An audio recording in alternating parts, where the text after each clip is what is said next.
Paz do Senhor, meu irmão, tudo bem?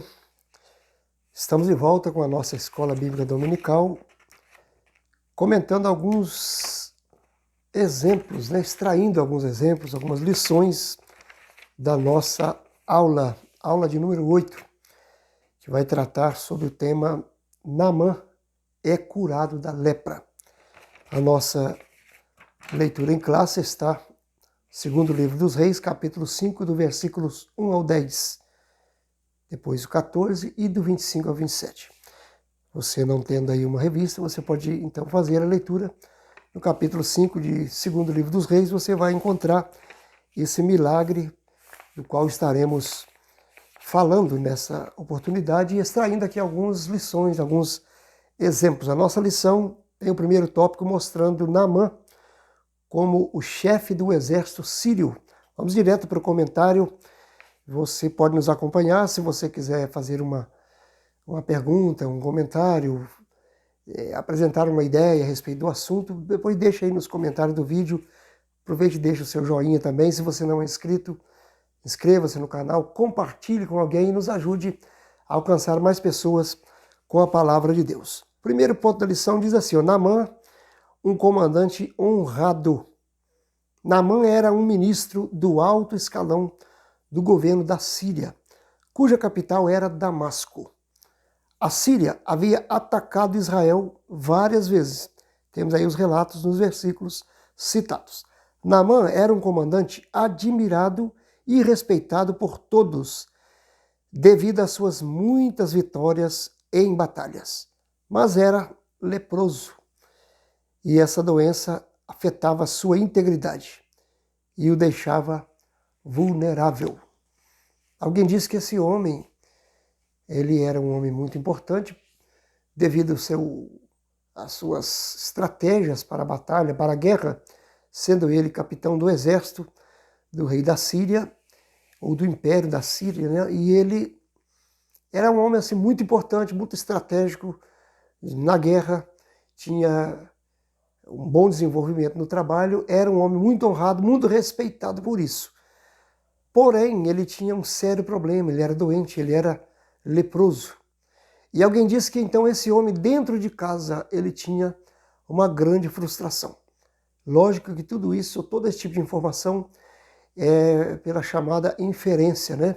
É uma dedução do texto bíblico, porque não há um relato bíblico quanto a isso. Porém, é de se imaginar que uma pessoa leprosa, principalmente naquela época, sem nenhum recurso na medicina, imagina a grande dificuldade. Quando ele ganhava grandes batalhas, alcançava êxito no seu trabalho, mas ao chegar em casa, ele deparava com um grande problema.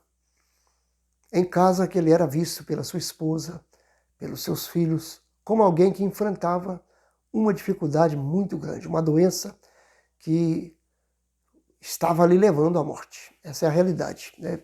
E ele enfrentava essa grande dificuldade na sua casa. Talvez o seu problema, talvez o problema de muitas pessoas, muitos de nós, seja em casa. Quem sabe o seu problema com filhos, com esposa, com enfermidades, problemas no trabalho, no casamento, enfim. O problema talvez seja dentro de casa. Mas nós estudamos a lição passada, comentando sobre o ministério de Eliseu, e nós descobrimos que aquela mulher, aquela viúva que perdera o seu marido e agora os seus filhos iam ser levados para pagar uma dívida. Ela foi despertada pela fé de Eliseu, pela orientação de Eliseu, que dentro da sua casa existia a possibilidade de um milagre, porque Deus estava presente ali. E aquela lição, a lição do domingo anterior, deixou claro para nós que a nossa bênção, ou as nossas bênçãos, elas estão condicionadas à nossa fé e à nossa obediência. A lição de hoje vai falar um pouco a respeito disso também, usando aqui Naamã. Então vejamos bem, Naamã tinha um grande problema que se manifestava principalmente dentro de casa. Ele era uma pessoa de sucesso, uma pessoa renomada, uma pessoa, como diz aqui, um comandante honrado, respeitado. porém enfrentava um grande problema, uma frustração. Estava na sua vida. E não sabia ele aonde estava a solução. Mas ele vai alcançar a bênção. Vamos ver no final. Comparando a vida de Naamã com a vida da viúva. A viúva tinha o seu milagre em casa. Deus falando com você. Você pode ter um grande problema, uma grande frustração, uma grande dificuldade em casa. Mas se você tem a presença de Deus, se você tem o Espírito Santo na sua vida, há uma grande possibilidade de Deus fazer um milagre na sua vida hoje. Há um grande milagre para acontecer na sua vida, condicionado à sua fé e à sua obediência à palavra de Deus. Que Deus possa fazer isso na sua vida. Estamos extraindo exemplos e são milhares, eu diria. Assunto muito importante. A gente não vai aprofundar muito devido ao tempo que ele é bem resumido nesses vídeos. A gente não deve estender muito porque seria também cansativo. E você tem, como eu sempre falo, a oportunidade, e eu lhe deixo o conselho para você ir na igreja, na sua aula de domingo, participar com o seu professor ali e enriquecer ainda mais o seu conhecimento. Segundo ponto, olha que coisa bonita vamos aprender aqui. Uma escrava, uma testemunha de Deus. Em uma das suas incursões de guerra contra Israel, Naamã fez uma menina escrava. Ele trouxe para sua casa uma escrava e fez dela uma serva, uma escrava que trabalhava amigavelmente, era também zelada, cuidada por ele e pela sua família. E aquela moça, ela estava vendo a dificuldade de Naamã. Aqui diz que ela passou a morar na sua casa e vendo o sofrimento do seu senhor, sugeriu à esposa de Naamã que ele procurasse por Eliseu, que ele procurasse a bênção. Olha bem, se a bênção não está em casa, ela está onde? Está em Deus. Às vezes você não está percebendo ela na sua casa. Você vai em busca da orientação de Deus. Vai em busca através da palavra de Deus. Mas o grande exemplo aqui, sabe o que é, irmãos? Que aquela moça, aqui a Bíblia não fala nem o seu nome. Digamos que ela é uma pessoa anônima. Não aparece, o seu nome não aparece. Mas o seu trabalho, a sua pregação, o seu testemunho de fé, a sua missão, uma verdadeira missionária. Ela fala assim, olha, quem dera que o meu Senhor estivesse em Israel, porque lá tem um profeta de Deus que pode mudar a sua vida. Ele pode orar a Deus e Deus pode fazer um milagre na sua vida. Como é que as pessoas estão nos vendo aonde trabalhamos? Essa moça morava ali, era escrava, era serva, trabalhava lá. Como é que as pessoas nos vê? Como é que falamos de Jesus onde estamos? Como testemunhamos de Jesus onde nós convivemos com as pessoas cristãs ou não cristãs? Ponto 3. A caravana de Naamã. Naamã acreditou na palavra da escrava. Olha bem, ela era uma escrava que possivelmente não era uma pessoa de notoriedade, mas ela era uma pessoa de testemunho, uma pessoa de palavra com credibilidade. E o seu senhor acreditou, seu patrão, Naamã, o capitão do exército, ele acredita nela e diz que ele foi até o seu rei a fim de contar o que ela dissera. Ele vai para o rei da Síria e fala, olha, eu tenho uma escrava, ela foi apanhada no meio do povo de Israel, eu trouxe, fiz dela uma serva, e ela me disse que em Israel tem um profeta que pode solucionar o meu caso. E eu queria uma autorização. Aqui vem, irmãos, a obediência, aqui vem o respeito pelas autoridades, o respeito pelos superiores eclesiásticos. Sim, aqui vem esse grande conselho para nós. Então veja bem, ela foi e pediu uma carta, ou ele foi e pediu uma carta do seu rei para o rei de Israel.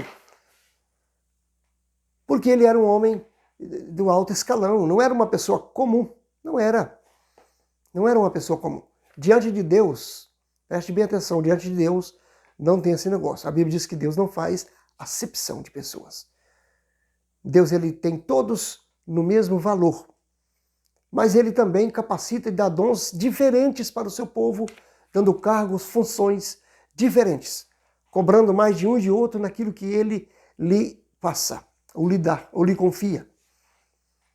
Porém, todos têm o mesmo valor. Todos foram comprados com o precioso sangue de Cristo. Mas esse homem, ele era um homem do alto escalão do rei da Síria, ou do exército do rei da Síria.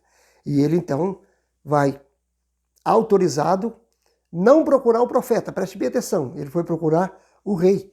A conversa era entre os maiores. Ainda não havia uma credibilidade total naquele que se dizia servo de Deus, profeta do Senhor. Mas vai chegar lá, observe. A sua hora vai chegar, viu? Você é servo de Deus, continue fazendo o que Deus manda, ainda que tenha muitas outras pessoas que são superiores a você, estão acima de você. Mas vai chegar a hora de Deus pegar você e falar assim, ó, é a sua vez. É hora dele aparecer. Vamos lá. Então ele vai para o rei da Síria. Quando a carta chega no rei da Síria, o rei da Síria assusta com aquilo. Isso tudo está registrado na leitura bíblica em classe, e a gente não tem o tempo de ler. Né? Ele então fala aí que por acaso eu sou Deus, eu posso fazer alguma coisa.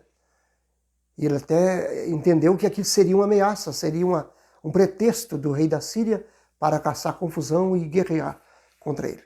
Mas o assunto vai chegar em Eliseu. O assunto vai chegar em Eliseu e a coisa vai mudar, né? Vai mudar. Observa aí o segundo tópico. O mergulho no Rio Jordão. Eliseu não se impressionou com a pompa, com o luxo, né? Olha bem, ao saber sobre o que estava acontecendo e por quê, ou o porquê de o rei de Israel ter rasgado as suas vestes, Eliseu disse, por que rasgaste as tuas vestes? Eliseu agora falando para o rei de Israel. Porventura, por que rasgaste as tuas vestes? Deixa vir a mim e saberá que há profeta em Israel. Deixa esse homem vir a mim e você vai saber que há profeta de Deus em Israel. Olha que coisa interessante. Então o comandante Naamã foi até a casa de Eliseu, porém Eliseu não o recebeu. Eliseu, ele apenas manda um mensageiro e dá instruções no que ele deveria fazer para ser curado. Veja bem, irmãos, Eliseu, ele buscou para si a responsabilidade da obra de Deus. Havia muitas coisas que somente o rei resolvia. No caso de uma carta de um rei para outro, logicamente era o rei que resolvia. Mas o assunto não era simplesmente algo em torno de uma monarquia, algo em torno de termos legais. Não, era algo no mundo, digamos, no mundo espiritual, algo sobrenatural que tinha que acontecer. E quando a coisa sai do natural, somente Deus pode agir. Somente Deus pode fazer alguma coisa. E na verdade, quando chega essa hora, é a mim e a você que Deus vai usar. E Eliseu disse assim, então manda ele vir a mim e vocês vão saber que há um profeta de Deus em Israel. Quando ele aproxima da casa de Eliseu, Eliseu não lhe recebe. Eliseu simplesmente manda uma mensagem e manda um direcionamento vindo de Deus. E aí há uma decepção. Observe o ponto 2. Decepção e a cura de Naamã. Aí vem a decepção e a cura. O comandante sírio esperava que o profeta o recebesse com honras e que lhe tocasse com as mãos. Mas a ordem foi mergulhar 7 vezes no rio Jordão. A decepção de Naamã foi evidente. Foi preciso a intervenção de seus empregados para que a ordem fosse cumprida. E contrariando, o comandante mergulhou 7, ou contrariado, né? Ele mergulhou 7 vezes no Jordão e a sua pele ficou como a de uma criança. O que acontece?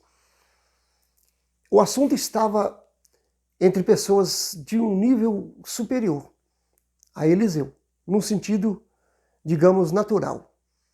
Mas quando parte para Eliseu e chega até a ele tem um direcionamento de Deus. E ele então deixa entender que a cura, o milagre, a bênção de Deus, ela não depende de um poder do homem. Não depende de uma posição social de alguém. Não depende de um grande poder delegado a uma pessoa. Não é porque uma pessoa é um presidente, é um governador, é um prefeito, um deputado. assim, um pastor, um sacerdote. A bênção, ela vai vir de Deus. É Deus que vai trazer a solução. É Ele que pode realizar o milagre. Então, Eliseu ele deixa bem claro isso, que Naamã precisava aprender, que simplesmente ele devia se humilhar diante de Deus. Porque a palavra que chegou a ele era uma mensagem de Deus vinda do profeta Eliseu, profeta do Senhor. E ele não quis. Ele disse assim, eu achava que ele ia vir até a mim e me colocar a mão e tirar essa doença. Até aí ele estava se considerando muito grande. Que as pessoas tinham que se humilhar diante dele. Reconhecer a sua notoriedade, reconhecer o seu grau de lei, né, de autoridade que ele tinha no império. Mas não era isso. Eliseu está dizendo assim, você precisa reconhecer que o seu milagre vem de Deus. E depende da sua humildade e obediência à ordem de Deus. Lembra que eu disse? Na lição passada ficou claro para nós que o milagre na nossa casa está dentro da nossa casa, mas depende da nossa intimidade com Deus, da nossa fé e da nossa obediência. E aqui nós estamos vendo um outro requisito muito importante para ser abençoado. Além da obediência, que foi vista também na lição passada, nós temos aqui a humildade. Humildade é uma virtude que nos faz reconhecer a autoridade, a superioridade de alguém acima de nós. Isso é humildade. Esse alguém, no caso aqui, se chama Jeová. É reconhecer que Ele está acima de todas as coisas. Aí sabe o que acontece? Os servos, os empregados de Naamã, falam assim, escuta, se ele mandasse o senhor fazer qualquer coisa muito mais difícil, o senhor não faria? Então não custa nada, vá no Rio Jordão e se lave. Ora, mas lá na Síria nós temos ali 2 grandes rios, aqui vai falar dele, né? Temos 2 grandes rios lá, e por que eu tenho que me lavar numa água suja como essa? Né? Lá tinha o rio Abana e o rio Farpar, são 2 rios importantes da Síria. Nós não vamos comentar sobre ele, você pode pesquisar. O assunto mais importante é o assunto espiritual que estamos extraindo aqui. Veja bem, ele achou aquilo humilhante, não é isso? Ele achou aquilo humilhante. Alguém que tem um rio de águas cristalinas, se banhar num rio que o Jordão todo sabe é um rio de muita correnteza, né? Ele tem um declive muito grande, da onde ele nasce, lá nas montanhas do Hermon, até onde ele termina no Mar Vermelho. Ele tem uma trajetória muito longa, mais de 260 quilômetros de extensão, tem muitas curvas, uma corredeira muito grande e há lugares de correnteza forte.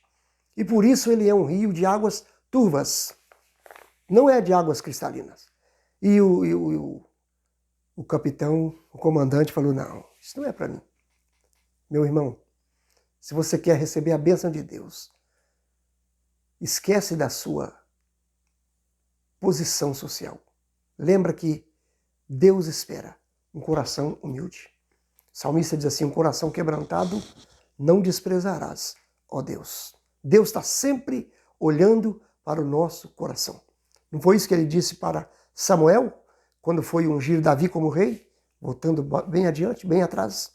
Ele é preocupado com a aparência, com a estatura, com a estrutura daqueles homens que passavam ali, os filhos de Jessé, e ele olha para algum deles e diz assim, esse é o rei. E Deus diz assim, ainda não é, não chegou a hora, até que chega o pequeno Davi. E Deus fala para Samuel, olha, você está olhando para aquilo que está diante dos seus olhos, mas eu olho para o que está dentro do coração. Então não se preocupe muito em achar que a gente é tão importante, ainda que seja. Mas diante de Deus, isso precisa desaparecer. Lembra de João Batista? João Batista, quando alguém chega e fala, olha, Jesus está aí com os discípulos aí, está batizando também e tal, está fazendo milagres.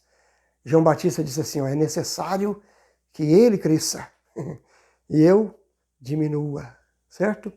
Vamos fazer isso, irmãos, vamos olhar diante de Deus e sujeitarmos a Deus nos considerar pequenos e Ele fará um grande milagre na nossa vida. Vamos lá.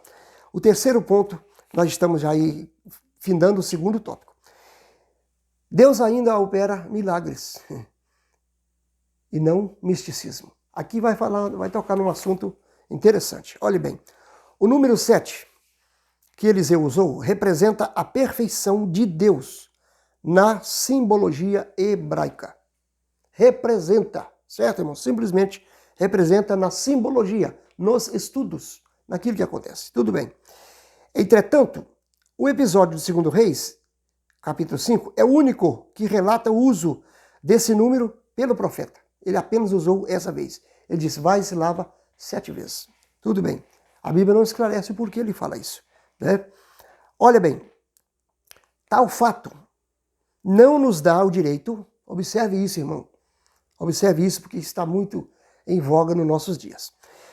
Tal fato não nos dá o direito de usar uma forma de numerologia em nossos cultos ou campanhas intermináveis. Pode ser de 7 dias, pode ser de domingo, pode ser de 15, pode ser de 21, pode ser de 30 dias, pode ser de 2 dias. O que Deus vai operar não é pelo número de dias, não pelo número 7 ou que seja outro, não. Deus vai operar pelo fato de orar. Simplesmente. Observe. Podemos e devemos invocar as bênçãos de Deus, pois esperamos o seu agir milagroso. Onde ele age, não é preciso numerologia ou superstição. Não é preciso. Certo, irmãos? Pois o poder de Deus está acima de tudo isso. E mesmo que haja um milagre visível, ele está agindo, pois a fé é confiar nele, mesmo quando as coisas não acontecem do nosso jeito. Não por acaso Jesus disse que muitos leprosos havia em Israel no tempo de Eliseu e nenhum deles foi purificado senão Naamã, o Sírio. Porque ele morreu atrás, ele buscou, ele foi ajudado por alguém e aí ele acreditou depois de ser motivado pelos seus companheiros, pelos seus empregados. Irmão, de repente tem alguém precisando de um milagre e não consegue crer, não consegue alcançar, não consegue buscar. Vamos dar uma força, vamos dizer, olha, Jesus pode fazer. Dá um voto de confiança na palavra de Deus e vá para a casa de Deus, vá para a igreja, vá buscar a Deus e Deus vai fazer uma obra na sua vida. É isso que temos que fazer. Então isso aconteceu na vida de Naamã. Ele foi abençoado, ele foi curado por isso. O que curou Naamã não foi os 7 mergulhos. Lá na Índia está cheio de pessoas mergulhando no rio Ganges. Eu tenho vídeos aqui em casa que eu poderia mostrar, o tempo não permite. A Índia tem mais de 30 milhões, quase 40 milhões de deuses diferentes.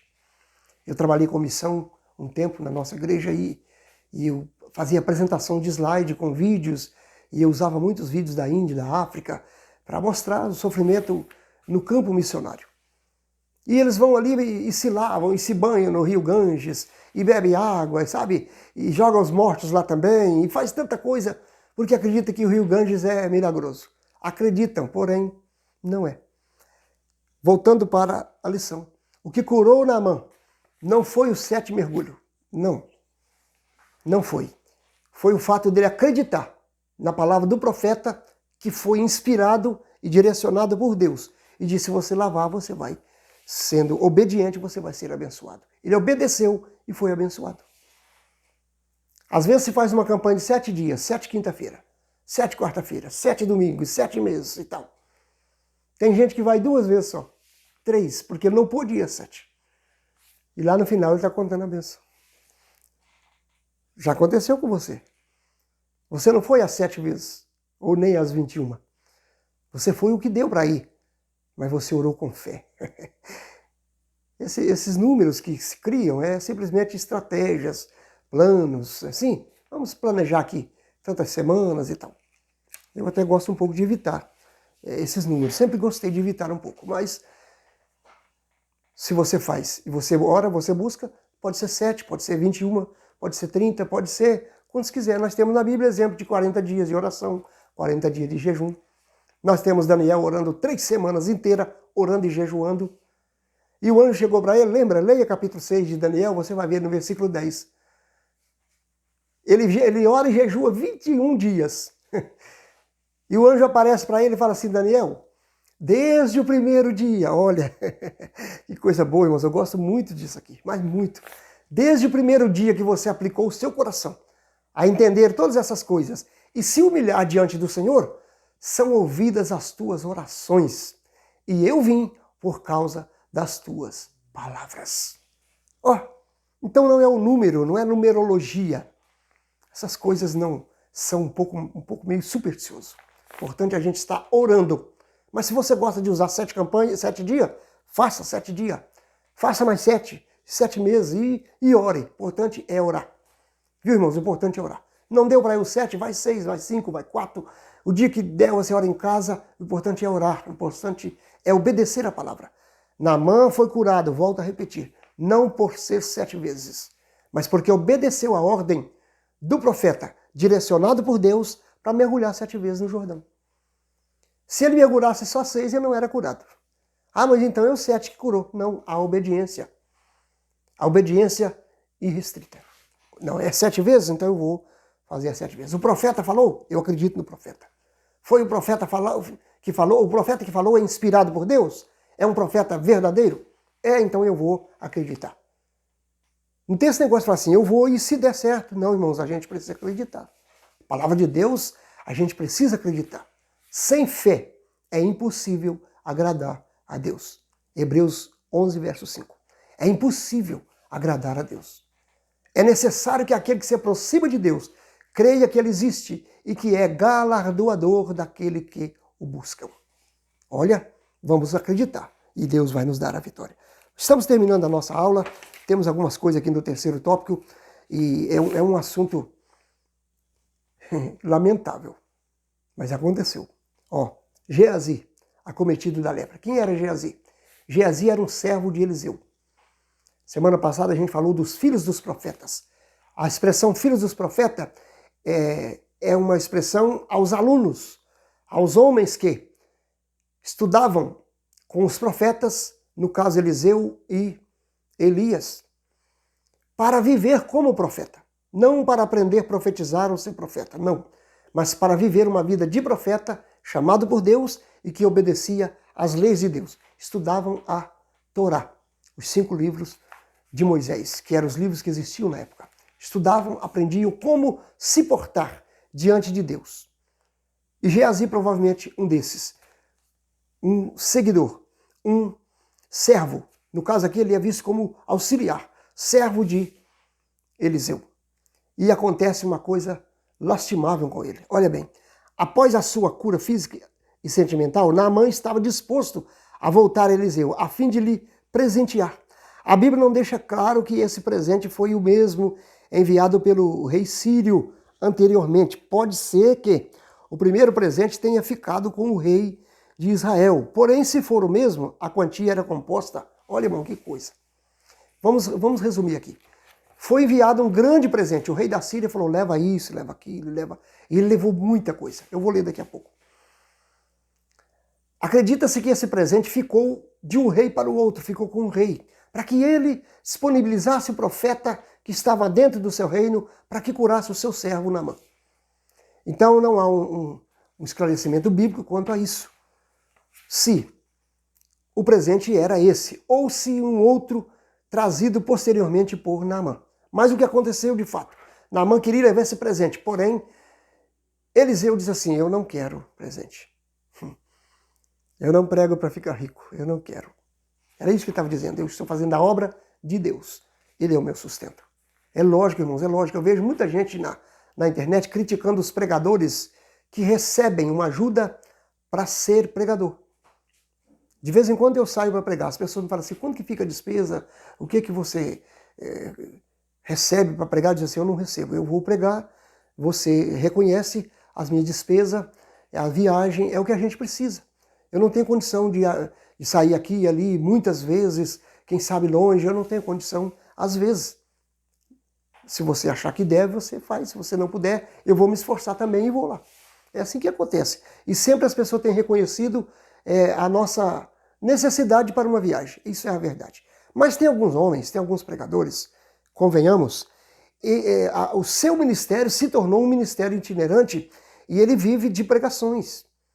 Ele vive de estudos bíblicos, ele mantém a sua família com isso, ele não dirige uma igreja, ele não tem uma profissão, ele dedicou a sua vida a estudar a Bíblia, a jejuar, a orar e pregar a palavra. Ele é convidado pelos pastores, pelas igrejas, e as igrejas reconhecem o seu valor e lhe ajudam. Isso é muito natural. A Bíblia diz que o obreiro é digno do seu salário. E uma pessoa que atende às igrejas de acordo com a sua necessidade, ele é digno disso. Eu já dei essa explicação uma vez que alguém veio me perguntar. Mas tudo isso deve ser dentro de uma normalidade. Não pode haver exorbitância. Não pode haver lucro, ganância. Não. Tudo dentro de uma normalidade. Precisa haver, porque o valor da pessoa precisa ser reconhecido. Mas Eliseu estava dando prova que eu não tenho ganância, eu não vivo disso, eu não quero, porque quem curou não foi eu, foi Deus. Se Deus usar a gente para fazer alguma coisa, precisamos louvar a Deus. É nós que temos que dar um presente para Deus, se possível for. Um agradecimento, uma ação de graça, porque Ele nos usou. E é isso que temos que fazer. Certo, irmãos? Mas aconteceu um fato aqui. Vamos ver o presente. Olha o tamanho do presente que Eliseu rejeitou. De acordo com o escritor da revista, se for o mesmo presente ou o presente que saiu da Síria. Ele era um presente muito bom. Olha.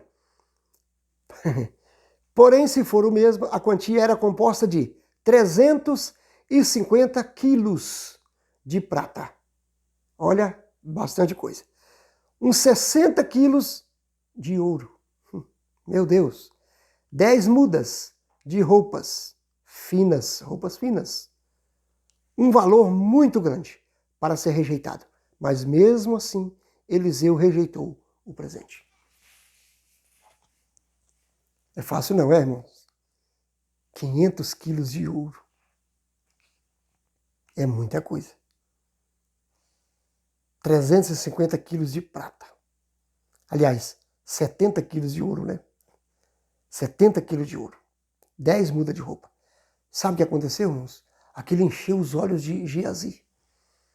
E Geazi fez algo terrível.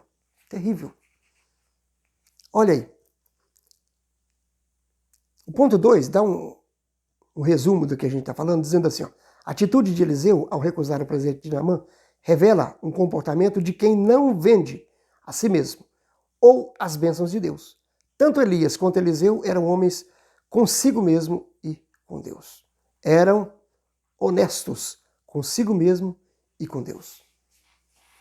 Honestidade. Eu dei a minha posição. Você pode analisar e se não concordar, você pode colocar aí. Eu sou a favor de alguém ser reconhecido. Ah, mas é porque o Celso prega em algumas igrejas. Eu prego na igreja dos meus amigos, aqueles que me convidam. Quantas eu já fui, preguei e o culto terminou e eu fui embora e alguém nem me perguntou o que eu gastei de gasolina. Nem isso, já quantas vezes aconteceu. Já tem aqueles que falam assim, pastor, quanto que o senhor vai gastar? E tá falando, não, é uma viagem e tal. Mas eu quero te dar uma oferta, pastor, eu quero te dar uma gratificação. Alguém me ligou um dia e falou assim, pastor, eu quero te dar um valor. Quero que você venha pregar um sábado e um domingo. Observe, irmãos, como que as coisas acontecem. E eu quero te dar um valor, porque eu sei que você vai perder um dia de serviço no sábado, você vai perder um dia de segunda, você vai viajar, você vai pôr seu carro na estrada, você vai pôr gasolina, você vai gastar pedágio, e eu quero te dar um valor. Eu disse, tudo bem, se você reconhece isso e acha que eu mereço, fique à vontade. É assim que funciona. Agora, alguém, irmãos, aconteceu comigo. Trabalhando com missões, eu liguei para alguém, eu não vou falar valores, mas alguém me respondeu e disse assim, olha, o valor é X, precisa de um hotel com 2 apartamentos ou 2 quartos, porque o acompanhante precisa de um lugar, ou melhor, um apartamento, um dormitório para o acompanhante, e precisa encaixar uma agenda de um dia que ele estiver no Brasil, porque ele agora está nos Estados Unidos e ele agora é apóstolo. Aí eu falei, muito obrigado, a gente não tem condição, nosso congresso não tem uma grande renda, aí a gente arrumamos outro, de acordo com a nossa possibilidade. Essas coisas acontecem. Certo, irmãos? Temos que ter muito cuidado com isso. Porque essas pessoas só fazem isso porque tem alguém que aprova. Só tem alguém que aprova. Vamos lá. Por ganância, olha o que Geazi fez. Ele é acometido da lepra. Depois de visitar Eliseu, Naamã partiu para a Síria, foi embora. Quando Naamã iniciava a sua viagem, Geazi, cheio de ganância no coração, foi até ele e, mentindo, se apoderou dos presentes oferecidos a Eliseu. Ele não pediu tudo, viu, irmãos? Ele pediu ali alguma coisa, ele pediu 2 mudas de roupa e pediu alguma coisa ali, que está registrado aqui na nossa leitura bíblica em classe. Ele faz um pedido, se você for analisar, é um pedido até assim, mentiroso, não tem como, né? Isso não é algo assim, parece que foge da realidade, aquele pedido que ele fez, foge da realidade. Ele pede como se fosse para outra pessoa. Ah, chegou aí uns servos aí e tal, uns filhos dos profetas, e a gente precisa dar para ele, então você me dá 2 mudas de roupa e um talento de prata, um talento de ouro. E levou para ele. Não era para ninguém, era para ele mesmo. Só que junto com isso, alguém disse que as roupas de presente trazidas por Naamã estavam contaminadas com fungos, com o vírus, ou fungos, melhor dizendo, o fungo da lepra. Mas isso não é uma realidade. Se a gente ler o texto, nós vamos ler. Olha, eu vou até ler o versículo. É o versículo 27 da nossa leitura bíblica em classe, do capítulo 5 do segundo livro de Reis. Portanto, a lepra de Naamã se pegará a ti e a tua semente para sempre. E então saiu de diante dele leproso, branco como a neve. Foi uma punição de Deus proferida como um castigo pelo profeta Eliseu na vida de Geazi. A lepra pegou nele e na sua família, porque ele buscou um presente que havia sido rejeitado. Ele demonstrou ganância, mentira. Além de usar o nome de Eliseu, o nome de outras pessoas que não é uma realidade na história, e ele ficou ganancioso por causa daquele presente. Sabe o que nós extraímos disso? Nós não precisamos nos preocupar com aquilo que alguém rejeitou, aquilo que alguém entregou, dispensou, a gente não tem que correr atrás disso. Ficamos com aquilo que Deus nos dá, com aquilo que Deus provê para nós, porque Ele sempre vai prover o melhor. Não sejamos gananciosos, nem mentirosos como foi Geazi, para que não sejamos acometidos de coisas terríveis. Que Deus nos abençoe, irmãos, que nós possamos seguir os exemplos de Eliseu, que possamos ser homens de Deus abençoados e que sejamos pessoas de fé, de obediência e humildade para alcançarmos as bênçãos que precisamos. Que Deus te abençoe. Semana que vem, permitindo Deus, nós temos um outro vídeo. Deixa aí o seu comentário, deixa o seu joinha, assine se você não é inscrito, né? Ou se inscreva no canal, compartilhe com alguém, mande esse vídeo para um amigo seu, para um parente, para alguém que você gosta e nos ajude a alcançar as pessoas com a palavra de Deus. Que Deus te abençoe em nome de Jesus. Vamos desligar.